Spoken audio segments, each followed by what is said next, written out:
예, 제가 이제 지난 설교에서 우리 성도님들과 함께 이제 마태복음 말씀 가지고 거기서 율법에 대한 그런 의미들을 지난주 설교에서 말씀을 드렸습니다. 오늘도 그런 맥락에서 이제 이 율법의 의미에 대해서 좀 더 생각들을 좀 더 해보려고 그럽니다. 우리가 모두 이 신약의 성도들이 하는 이 모든 신앙은 다 복음의 신앙입니다. 그런데 이 복음의 신앙은 사실은 우리가 잘 생각을 해보십시오. 복음의 신앙은 율법이 없이는 성립이 될 수가 없습니다. 이것이 오늘날도 우리가 여전히 구약 성경과 함께 신약을 보고 또 신약 성경을 보면서 또한 구약 성경을 이해해야 하는 것이 바로 그것 때문에 그렇습니다. 그 율법을 폐기한다든지 또는 더 이상 율법의 시대가 아니니 우리가 이 율법은 필요가 없다느니 또는 율법 시대의 하나님은 신약의 하나님과 다른 하나님이다라든지 뭐 이런 여러 가지 많은 잡다한 얘기들이 사실 우리 주변에 많이 떠돌아다닙니다. 소위 오늘날도 보면 무슨 뭐 율법주의식으로 이렇게 막 율법을 지켜야 한다 이렇게 얘기하는 사람들 많이 있지 않습니까? 많습니다, 여러분. 여러분들이 이렇게 개혁주의를 추구하는 이런 교회를 다니고 그런 신앙의 바운더리 안에 있으니까 여러분들이 사실을 잘 모르지, 사실은 여러분 이 영적인 이 필드에 나가보면요, 거기 가면 얼마나 많은지 몰라요. 이단들이요. 무슨 이단들 뿐만 아니라 온갖 모든 막 희한한 잡다한 뭐 문선명이니 무슨 뭐 안상홍이니 이런 데 가보세요. 전부 다 율법을 지켜야 된다고 말합니다. 예. 그리고 이단 뭐 아주 조금 끝에 보면 약간 뭔가 좀 색깔이 좀 다르다. 뭐 제칠 안식교. 예, 여러분 제칠 안식교 미국 같은 데 가면 분위기가 무슨 이단같이 그 취급을 안 하잖아요. 예? 근데 사실은 그게 다 이단들이에요. 율법을 지켜야 된다는 그런 교리적인 강조를 하는 데가 여러분 다 그게 전부 다 사실은 이단들이에요. 예, 사실 주의하셔야 됩니다. 예, 뭐 이제 좀 뭐 민감한 얘기들이지만 뭐 흔히 우리가 신학적으로도 이단성이 있는 그런 신학도 있다 이런 얘기합니다. 예를 들어서 뭐 알미니안 경향을 가지고 있는 그런 교단의 신학들도 사실은 엄밀하게 얘기하면 성경과 복음을 딱 얘기하면 그냥 이단이라 사실은 얘기해도 무방합니다. 왜냐하면 사람의 행위에 가치를 두기 때문에 그렇습니다. 예? 그렇기 때문에 우리가 이 복음과 율법의 차이도 분명히 알아야 되지만 복음과 율법에 대한 이 통일성 있는 이런 것들도 성경을 통해서 바르게 이해를 하는 것이 중요하죠. 그래서 우리가 복음의 신앙을 가질 때 반드시 율법도 우리가 반드시 이해를 잘 해야 된다는 것입니다. 율법이 없이는 복음이 성립되지 않기 때문에 그래요. 자, 한마디로 그냥 쉽게 말하면 예수님께서 이 세상에 오셔서 하신 모든 일이 뭐냐면 우리가 오늘 종료주일과 이제 고난주간으로 우리가 예수님의 구속의 은혜를 묵상하는 그런 시간들을 지금 가지고 있는데, 여러분 예수님께서 이 세상에 오셔서 하신 일은 하나님의 모든 의를 다 자기 몸으로 이루시고 그것으로 마치고 완성하시기 위해서 예수님 오신 거예요. 율법에 따라서 예수님이 모든 것들을 철저히 다 우리의 구속을 이루셨단 말이에요. 그러니까 율법이 무시되거나 율법이 없어서 되겠습니까? 이미 예수님이 율법을 다 이루셨으니까 더 이상 율법은 필요 없다, 이거 말 됩니까? 왜 안 되겠습니까? 그것은 예수님을 믿을 때 그 믿음의 의미를 우리가 바르게 이해를 할 수 있는 것은 율법을 통해서 이해를 할 수 있기 때문에 그래요. 왜냐하면 예수님이 우리에게 그 모든 것을 다 주시기 위해서 율법을 이루셨기 때문에 예수님이 그것을 그토록 이루시고 그걸 그대로 완성하시기 위해서 그렇게 하셨는 의미를 알려면 우리가 또한 그 율법을 알아야 되는 것이죠. 그렇지 않으면 우리의 믿음도 하나님의 말씀 위에 바르게 서지 못하는 것입니다. 그래서 사도 바울도 보면, 여러분 사도 바울의 서신들 다 보셔서 알겠지만 항상 사도 바울은 율법과 복음에 대한 행위와 믿음에 대한 이것을 항상 이런 대조적으로 설명해 가면서 보여줍니다. 그러면서 거기에서 바로 복음을 설명해 주는데, 이처럼 율법과 복음이 항상 함께하기 때문에 그래요. 떨어질 수 없어요. 그리고 구약시대의 하나님과 신약시대의 하나님이 다르냐? 그것도 아니죠. 오늘 본문 말씀에도 보면 그 하나님은 하나라 그랬습니다. 오늘 본문 말씀 한번 보십시오. 자, 하나님께서 이 모든 것을 다 주셨는데 20절에 보면 하나님은 한 분이시라 그랬습니다. 하나님은 구약의 율법도 주셨으며 또한 아브라함에게 언약을 베푸신 분이시고 그리고 신약 시대의 하나님도 역시 동일한 하나님이에요. 이런 것들을 우리가 이제 이런 말씀들을 통해서 좀 이해를 하고자 하는 것입니다. 그래서 하나님께서는 하나의 언약을 말씀하시고, 그래서 특별히 사도 바울은 오늘 아브라함 언약을 이제 예시해서 그걸 설명해 주고 있습니다. 여러분, 아브라함 언약이 먼저 율법보다 먼저 왔죠. 430년 먼저 하나님과 아브라함 사이에 언약이 맺어졌고요. 거기에서 하나님께서 이 아브라함과의 언약을 정당화시키시는 그 방식이 뭐냐면 믿음의 방식으로 하나님의 언약을 세우시는 거예요. 한번 따라해 볼까요? 믿음으로 하나님의 언약을 세우셨다.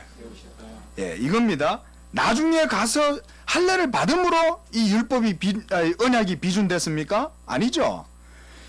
하나님의 언약이 성립되고 세워진 것은 아브라함이 여호와의 하신 말씀을 믿음으로 하나님께서 그의 믿음을 의로 여겨 주신 거예요. 이것이 바로 신약의 예수 그리스도를 믿음으로 하나님 앞에 의롭다함을 얻는 우리 신약 성도들의 신앙과 똑같은 거예요. 그래서 사도는 그냥 율법 중간에 딱 제껴놓고 뭐라고 그러냐면 딱 결론적으로 예수 그리스도를 믿는 믿음의 사람들은 아브라함과 같은 믿음의 사람이다, 딱 이렇게 얘기해버려요. 그죠? 그래서 이것이 다르지 않다는 거예요. 신약의 하나님과 구약의 하나님은 동일한 하나님이요, 그 언약의 경륜이 이루어져 가는 방식에 있어서 하나님이 율법을 통하여 이런 일들을 하셨으나 하나님은 한 분이시다. 하나님은. 네. 자, 또한 구약의 율법은 무엇입니까? 우리가 다 알다시피 구약의 율법은 모형과 또한 상징과 그리고 저 하늘의 참것에 대한 그림자로 성경은 표현해주고 있습니다.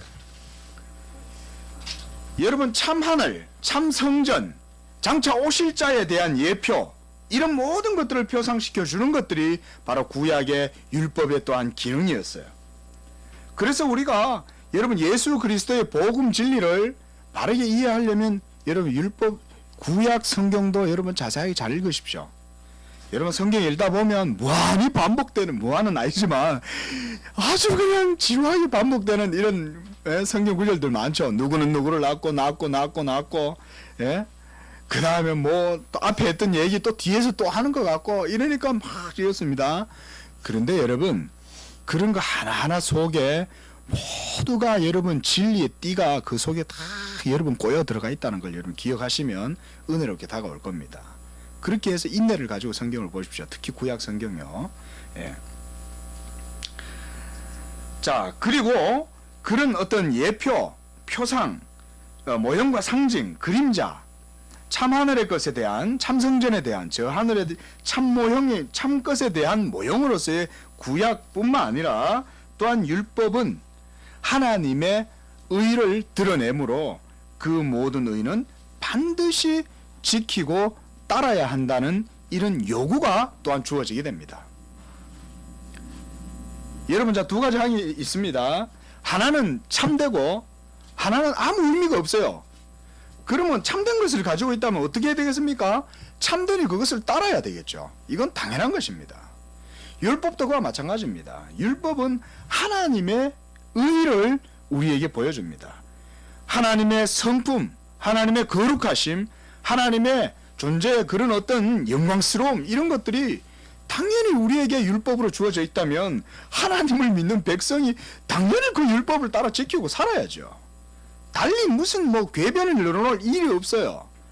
하나님의 율법을 쫓아서 살아야 되는 것이에요. 그것이 율법이 우리에게 요구하는 바 모든 계명들이에요. 이것이 사실은 율법의 더 적극적인 의미라고 할 수 있습니다. 예수님도 결국 자기 자신께서 마리아의 태를 통해서 육체로 이 세상에 오신 다음에도 모두 우리와 똑같은 성장 과정과 삶을 사시면서 예수님 자신이 율법의 모든 의를 다 순종하시는 거예요. 그리고 마지막에 십자가에서 죽으시기까지 하나님께 순종하시는 거예요. 여러분, 성장하는 거야 그냥 그렇게 성장했다, 우리가 이렇게 그냥 쉽게 생각해 볼 수 있겠지만, 여러분, 하나님의 아들 자신께서 아버지의 그 뜻과 사랑을 이루시기 위해서 십자가에서 이제 죽어야 된다는 이 사실을 여러분 앞에 이제 한 주간 남았지 않습니까? 예? 그 두고 겟세마네 올라가셔서 기도하실 때 얼마나 여러분 사실은 그 인간적으로 죽음에 대한 그 고통, 여러분 저는 아직 잘 모르겠습니다. 아직은 뭐 살 날이 좀 남아 있는 것 같아서 그러긴 한데요. 예?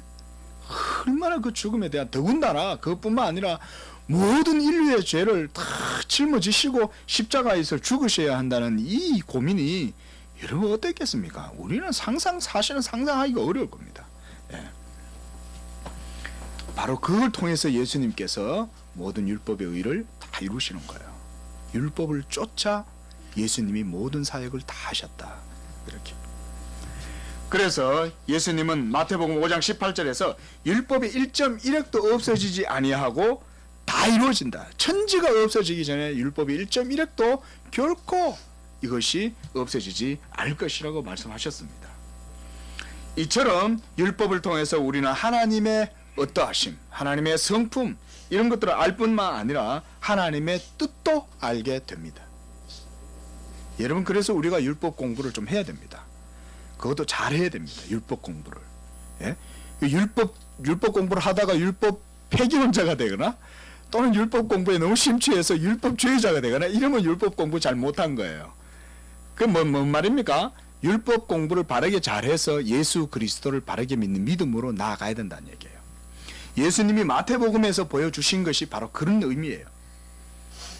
너희가 아무것도 할 수 없어 이 말씀을 하신 것이 아니라 하나님의 영구불변한 이 뜻이 이제 예수 그리스도로 말미암아 이루어지고 이로 말미암아 우리가 온전한 믿음으로 나아가야 한다는 의도가 여러분 마태복음서 속에 스며들어가 있습니다.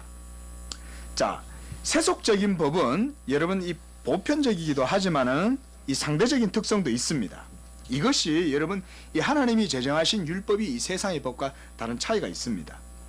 자, 이처럼 세상의 법, 우리가 다 일반적으로 아시다시피 자연법, 무슨 헌법과 같은 그런 성문법, 또 전통, 관습 이런 불문법들도 있죠. 그리고 또 어떤 게 있습니까? 양심의 법도 있죠. 그렇죠? 여러분 양심에도 경륜이 있습니다. 양심에도 이 법이 딱 심어져 있습니다. 우리 속에요. 예? 그걸 가장 과학적으로 좀 규명한 사람이 칸트잖아요. 그죠? 자, 그런데요. 그런데 여러분 하나님께서 우리에게 믿는 자들에게 하나님의 언약 백성들에게 부여하신 이 법은 언약의 법이에요. 여러분 하나님께서는 절대자시고 하나님께서 모든 세계 창조의 모든 질서를 부여하고 이렇게 하셨기 때문에 창조의 법도 사실은 절대적인 법이라고 할 수 있겠죠. 그런 의미에서. 그러나 무엇보다 율법은 하나님 자신이 입법자시기 때문에 이 율법이 사실은 절대적 의미를 가지고 있는 거예요. 그리고 하나님이 제정하셨기 때문에 바로 그것이 정말 우리가 인간의 최고의 가치요 윤리적이고 도덕적인 최고의 가치가 있고 그러면서도 그것이 최고의 가장 인격적인 법이라고 할 수 있어요. 이런 면에서 세상의 법과 율법의 차이가 있는 거예요. 무엇보다 하나님의 법이 심오하고 고상하고 이 영적인 특징을 가지고 있는 것입니다. 그래서 우리가 율법을 영적인 것을 보는 거예요. 그런 의미에서. 왜냐하면 하나님께로부터 주어진 이 법이 여러분 그래서 영적이다 이러니까 육적인 것을 무시한다 이런 의미가 절대로 아니에요. 그게 아니라 더 고상하고 더 온전한 의미에서의 법이다 이런 말씀입니다. 율법은 모세를 통해서 이스라엘 백성에게 부여하신 언약의 법이에요. 언약의 법. 이걸 기억하셔야 됩니다. 자, 언약의 법으로서 율법은 또한 오늘 본문 말씀에도 보면 약속을 포함하고 있다 그랬습니다. 약속. 자, 17절 말씀 한번 보십시오. 17절 말씀 보니까 내가 이것을 말하노니 하나님께서 미리 정하신 언약을 430년 후에 생긴 율법이 폐기하지 못하고 그 약속을 헛되이 하지 못하리라 그랬습니다. 그리고 22절 말씀만 보십시오. 22절에 그러나 성경이 모든 것을 죄 아래 가두었으니 이는 예수 그리스도를 믿음으로 말미암는 약속을 믿는 자들에게 주려 합니다. 그랬어요. 자, 이 무슨 얘기입니까? 율법 속에 약속이 있다 이 얘기예요. 한마디로. 예. 율법 속에 약속이 있다는 얘기를 오늘 이렇게 말씀하시는 겁니다. 자, 아브라함 언약보다 430년 후에 생겨난 이 율법 속에 아브라함에게 하신 약속이 모세의 율법보다 먼저 있었던 것이기 때문에 이 율법이 그 약속을 폐기하지 못한다는 것입니다. 이 말씀에서 사도 바울이 의도한 것은 율법의 규례 그리고 그런 의식들이 중요하지만 그것이 아브라함에게 주신 약속을 폐하지 못하고, 잘 들어보세요, 도리어 그 약속하신 바 그 의미와 뜻, 이런 모든 역사적인 것들을 도리어 성취하고 이루신다는 의미가 그 속에 있는 거예요.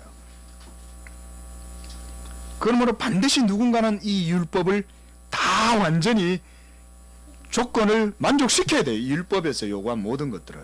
그 누가 하셨어요? 바로 하나님의 아들 예수께서 오셔서 다 이루시는 거죠. 벌써 율법은 누구를 보여줘요? 하나님의 아들 예수 그리스도를 보여주는 거예요.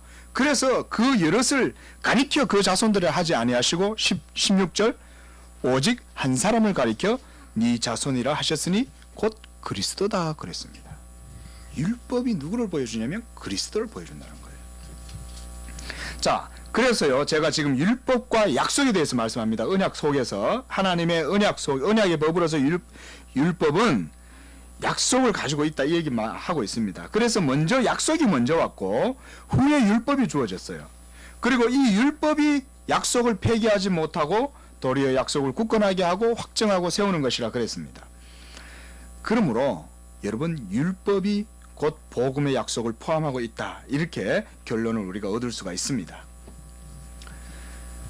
자, 여러분 제가 예전에 설교에서 아브라함 언약을 좀 말씀을 드렸는데요. 제가 이 차제에 제가 다시 한 번 더 언급을 좀 드립니다. 아브라함 언약을요, 우리가 구약 성경에 딱 보면 이 12장에서부터 아브라함이 이제 출현하면서 이 15장, 17장 이렇게 가면서 계속 하나님과의 만남 속에서 아브라함의 인생 속에서 하나님과의 이 언약의 그런 이제 이 역사가 있지 않습니까? 12장부터 17장까지 쭉 그 언약이 맺어진 내용 나옵니다.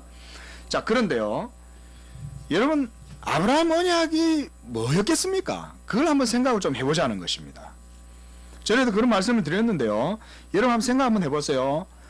아브라함이, 스테반 집사님도 그 설교를 하실 때 그 얘기를 했어요. 아브라함이, 우리 조상 아브라함이 메소포타미아에 있을 때 영광의 하나님이 그에게 나타나서 그가 그 하나님을 만난 이후에 그가 약속하신 땅을 향해서 나아갔다 이런 얘기를 했단 말이에요. 하나님께서 아브라함에게 나타나셔서 무슨 말씀을 하시고 그와 언약을 맺으셨다는데 그 언약이 뭐였냐는 거예요. 그 내용이. 그거를 여러분 우리가 성경을 좀 보면요, 성경에서 그 설명 다 해줘요.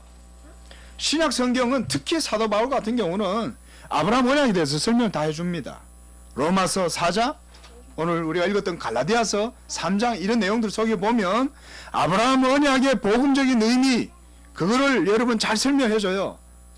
왜 그렇게 설명하냐면 유대인들이 자꾸 자기네들이 아브라함의 자손들이라 하면서도 모세의 자손들이라고 하면서 그 율법을 자꾸 심각하게 왜곡시키고 율법의 의도대로 하나님을 섬기는 것이 아니라 잘못된 자기 인간의 의와 어떤 행위를 가지고 하나님을 자꾸 섬기려고 하니까 사도 바울이 그걸로 복음을 변증하는 거예요. 뭘로? 언약보다 더 빠른, 이미 언약 율법보다 더 빨리 430년 앞에 있었던 아브라함 언약을 가지고 복음을 변증하는 거예요. 사도 바울도. 예. 너희들이 아브라함의 자손이라고 한다면 아브라함 언약, 하나님께서 아브라함과 맺으신 그 언약의 그 의미를 제대로 아냐 이거예요. 예? 모세의 율법보다 430년 앞서 있었던 아브라함 언약을 여러분들이 안다면 어떻게 그렇게 하나님을 섬길 수 있느냐, 이 얘기를 사도 바울이 계속 하는 거죠. 여러분 한마디로 말하면 아브라함 언약 속에는 이미 장차 오실 예수 그리스도 메시아에 대한 사상이 아브라함 언약 속에 다 들어가 있어요. 여러분 생각해 보세요. 하나님 만난 경험도 있습니까? 회심의 체험이 있습니까? 하나님의 말씀을 통해서 여러분들이 하나님의 인격성을 여러분 체험해 보셨습니까? 그런 의미에서 우리 기독교가 여러분 이 체험의 종교라 그러잖아요. 진짜 하나님의 말씀, 살아계신 하나님의 진리를 여러분 체험하는 것이죠, 우리가. 여러분 그렇다면 아브라함의 그런 하나님과 아브라함과의 만남 속에서 아브라함이 하나님의 말씀을 통해서 무엇을 받는가를 여러분 한번 생각해 볼 수 있을 거예요. 우리가 그런 걸 뭐 애펙션이다 이렇게 표현들을 하지 않습니까? 하나님의 말씀에 사로잡혀서 하나님께서 자기에게 하시는 그 말씀을 아브라함이 본다고 생각해 보세요. 우상이 두글두글거리던 그 고대의 메소포타미아의 그런 문화 속에 빠져 살던 아브라함에게 진짜 살아계신 하나님이 나타나서 말씀할 때 아브라함이 놀랐을 거 아니에요. 야, 눈에 보이는 이 진리가 이게 다가 아니었구나. 예? 그랬구나. 어디선가 모르게 내 속에서부터 항상 나를 고민하게 하고 의문에 휩싸이게 하더니 진짜 살아계신 하나님이 있었구나. 그리고 그 하나님의 말씀이 있구나. 영원한 말씀이 있구나. 그 말씀이 바로 예수 그리스도에 대한 말씀이었겠죠. 하나님께서 예수 그리스도에 대한 이 언약을 아브라함에게 주시는 거예요. 아브라함에게. 오늘 예수 그리스도의 복음을 하나님이 여러분께도 주셨는 줄로 믿습니다. 아브라함과 동일한 믿음을 여러분도 받으시는 거예요. 예수를 믿으면. 예? 그래서 여러분들은 지금 이 시대에 여러 아브라함들이에요. 저는 그냥 그런 표현해요. 여러 아브라함들이다, 우리는. 왜? 예수 그리스도, 하나님께서, 영광의 하나님이 메소포타미아에서 아브라함에게 나타나신 것처럼 여러분들에게도 예수 그리스도의 복음으로 하나님이 오늘도 여러분들과 함께 하시기 때문에요. 예. 여러분, 아브라함이 그런 의식 속에서 여러분 장차 여러분 이 세상에 나타나실 하나님의 메시아에 대해서 보았을 거 아니에요. 그러니 그 말씀 따라가는 거예요. 여기가 아니구나. 가자. 약속의 땅으로 가자. 저 땅으로 가자. 예. 하나님께서 말씀하신 바로 그 약속의 땅으로 가자. 갔는데 아무것도 없잖아요. 그런데 아브라함은 그런 속에서도 분명히 그걸 봤으니까 거기 거하는 거예요. 잠시 잠깐 흔들려가지고 남방으로 내려갔다가 마누라 뺏길 이런 위험도 처했다가 몇 번이나 그런 일 경험하잖아요. 그런데도 하나님께서 지켜주셨어요. 그리고 다시 아브라함은 그걸 깨닫고 후일에는 가나안 땅을 떠날 생각 안 하죠. 나중에 자기 아들 이삭을 결혼시킬 때도 이삭은 가나안 땅 지역을 벗어나도록 하지 않는 거예요. 자기 종한테 뭐라고 얘기하냐면, 야, 가서 나의 아들의 그 아내를 네가 구해서 데려올 때에 내 아들은 그리로 데리고 가지 마라. 그렇게 얘기하는 거예요. 예, 얼마만큼 하나님의 언약에 대한 신앙이 확고하게 섰겠습니까? 아브라함이 그런 경험들을 통해서. 예. 여러분, 예수 그리스도를 믿는 우리들도 믿음의 직양을 떠나서는 안 되는 줄로 믿습니다. 예. 자, 여러분, 율법에 대해서 말씀을 드렸는데요. 조금만 더 말씀을 드리겠습니다. 자, 유대인들의 문제는 말씀드렸듯이 행위를 지키면 되는 것인 줄 알았어요. 오전 설교도 목사님 그런 말씀 해주셨습니다. 그죠? 유대인들이 외식과 그런 어떤 여러분 외식 속에 빠지게 되는 것, 여러분 가식적인 그런 신앙, 하나님께 대한 마음은 없이 외적으로 그저 막 이렇게 하면 되니까, 예? 그러니까 온갖 모든 그런 상술에 찌든 그런 여러분 속물적인 재물을 가지고 하나님 앞에 재물을 드리잖아요. 여러분, 신약의 시대를 살아가는 우리들도 여러분 참 믿음에 안 깨어 있으면 우리도 그런 신앙에 빠질 수 있습니다. 예?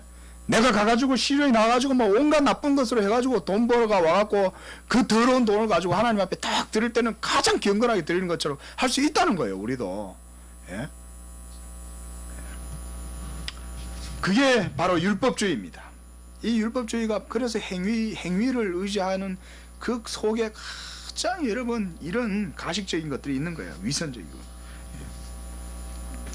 그런데 예수님이 그걸 다 깨주시는 거예요. 복음서에 있어. 예수님이 율법을 가르치시면서 그걸 다 깨는 거예요. 그러니까 유대인들이 막 찔리겠죠. 예.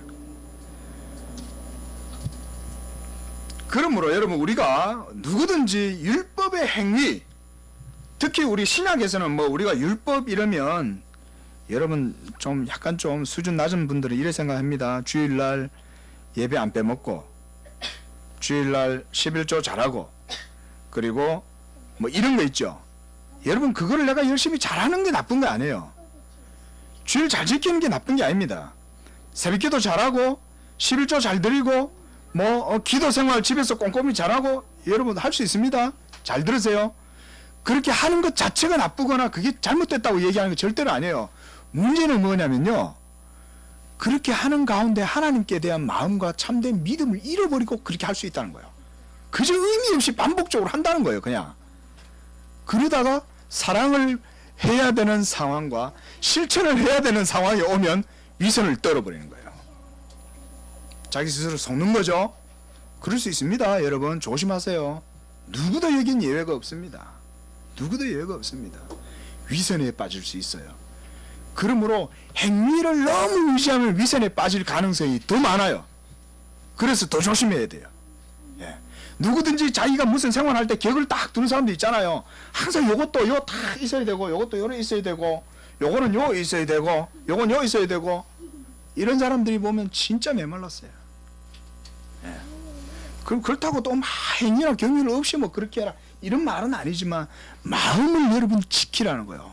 하나님의 은혜로서 마음을 지켜라. 예.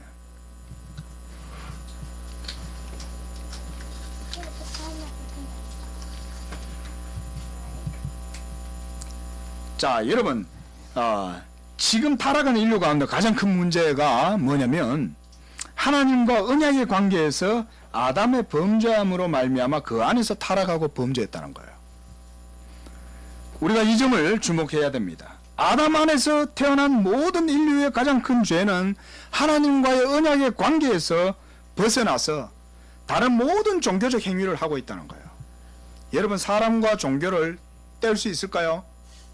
여러분, 무신론자들도 절대로 뗄 수 없어요. 그 사람들은 저들 말로는 무신론자라고 말하지만 사실은 분석해보면 그 속에 온갖 종교심과 이런 것들로 사실 가득해요. 이런 것 벗어날 수 없어요. 예. 그런 사람 데려와 보세요. 예. 그 아이라는 것을 충분히 증명해 볼 수 있어요. 예. 누구도 종교에서 자유로울 수 없어요. 그런데 그 모든 종교적, 이 세상에 있는 모든 종교적 행위들이, 그리고 종교가 없다고 말하는 사람들의 모든 신념조차도 다 종교예요. 거기에 문제가 뭐냐면 하나님의 언약에서 벗어났기 때문에 다 그게 불법이 되는 거예요. 그것이 여러분, 우리가 기독교를 얘기할 때 왜 기독교를 언약의 종교라고 얘기하느냐? 여러분, 처음에 하나님께서 모든 세계를 말씀으로 창조하셨죠, 그죠? 가영이, 하나님께서 세계를 뭘로 창조하셨지? 말씀. 그래요. 예, 이 백과사전. 예. 하나님께서 모든 세계를 말씀으로 다 창조하셨습니다. 그 제일 마지막에 뭘 창조하셨지? 사람. 그래요. 아담을 창조하셨어요. 그죠? 여러분 하나님께서 제일 나중에 모든 세계를 다 창조하신 다음에 아담을 탁 창조하시고 그 아담과 뭘 하셨어요? 계약을 맺으시는 거예요. 예? 그렇게 함으로써 이 아담을 이 언약의 대표자로 세워서 이 아담을 통해서 온 세상에 하나님의 복이 내리도록 하시는 거예요. 그러니까 여러분 보세요. 아담 한 사람이 범죄하고 타락하니까 모든 세계가 다 저주를 받아요. 그리고 아담 한 사람의 타락으로 말미암아 아담 안에서 태어난 모든 인류가 다 범죄함과 타락과 멸망에 처하게 됐어요. 이처럼 여러분, 하나님과의 관계에서 자연 만물뿐만 아니라 모든 인류는 여러분 하나님과 언약의 관계 속에 서 있어요. 이 언약이 깨어지면 모든 것이 다 불법이 되는 거예요. 왜? 하나님의 이 율법에 이런 뜻 공의 안에 서 있지 않기 때문에 그렇습니다. 이것을 다시금 회복시키고 이루시는 분이 바로 예수 그리스도입니다. 예수 그리스도는 새 언약의 중보요. 여러분, 제 둘째 아담이라고 그러잖아요, 예수님께서. 그래서 예수님이 이 세상에 오셔서 모든 율법의 의를 다 이루시는 것입니다. 자, 그러므로 여러분, 이 기독교가 우리 타종교하고 완전히 다른 이유가 바로 여기 언약에 있습니다. 언약에. 하나님은 언약의 하나님이요, 기독교는 그 언약의 하나님과의 언약 속에서 존재하는 것입니다. 여러분, 우리가 기독교를 계시의 종교라 그러잖아요. 그 계시의 종교라는 말의 의미도 여러분, 이 기독교가 언약의 종교라는 것을 의미합니다. 계시의 종교라는 것, 즉 하나님의 약속의 말씀을 믿는 믿음, 거기가 있기 때문에 여러분 바로 언약의 종교라고 의미를 하는 것입니다. 아담의 불순종과 범죄함으로 파기된 언약이 그에게서 난 모든 인류에게 함께 범죄하고 타락하고 저주를 받게 되고 이제 영벌을 받게 됐는데, 최초의 이 언약에서 아담은 언약의 대표자로 지칭됩니다. 이제 아담 안에서 난 모든 인류도 그 자체로 불의한 상태로 태어나고 하나님의 언약이 없는 이방의 자식들처럼 이렇게 사람의 아들들로 살아가고 있는 거예요. 자, 여러분 그러므로 우리가 오늘 율법에 대해서 좀 말씀드리면서 제가 아담 언약 얘기도 조금 드렸는데요. 이처럼 율법에 여러 가지 의미들이 있겠죠. 오늘 말씀 지난 설교와 오늘에서 율법이 여러 의미들을 제가 다중적으로 말씀드렸는데 이런 것들 모두가 다 율법 속에 다 포함되어져 있는 겁니다. 그래서 우리가 기회가 되는 대로 이런 율법들을 좀 더 깊이 있게 좀 살펴보면서 우리의 신앙도 하나님 예수 그리스도께 대한 우리의 믿음 또 하나님께 대한 우리의 믿음도 바르게 다시금 돌아볼 수 있는 계기가 되기를 원합니다. 기도하겠습니다. 사랑의 하나님 아버지 감사합니다. 법 없이 살아가는 이방인들이었지만 우리를 예수 그리스도를 믿는 믿음으로 말미암아 이제 하나님의 자녀가 되게 하시고 하나님의 언약의 후사들이 되게 하시고 이제는 영원한 생명의 말씀 쫓아 살아가게 하시니 감사합니다. 그러나 우리가 하나님 이 율법의 말씀을 또한 우리가 놓쳐서는 안 되겠습니다. 율법을 주신 의미와 또 목적을 우리가 바르게 깨닫고 그것을 따라서 예수 그리스도께 대한 참된 믿음으로 영광 돌릴 수 있는 우리의 삶이 되게 하여 주옵소서. 예수님의 이름으로 기도합니다. 아멘.